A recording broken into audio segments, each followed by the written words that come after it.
You are looking at Julian's pronunciation guide, where we look at how to pronounce better some of the most mispronounced words in the world, like this other curious word. But how do you say what you're looking for today? Let's learn how to pronounce those two words once and for all correctly. The top word is a verb, just to excel. When you're really good at something, you excel. Excel, with a stress on the second syllable. So that's the verb, okay?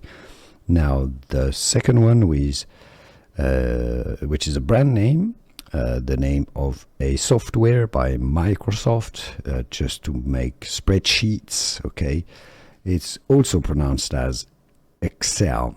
It has a capital letter at the beginning, and it's pronounced Excel. The Excel software by Microsoft, Excel sheet, Excel, stress also on the second syllable. So they're both pronounced exactly the same way, Excel. Here are more videos on how to pronounce more confusing words and names too many mispronounced. Like this video if you found it useful. I appreciate your support. I'll see you soon, and thanks for watching.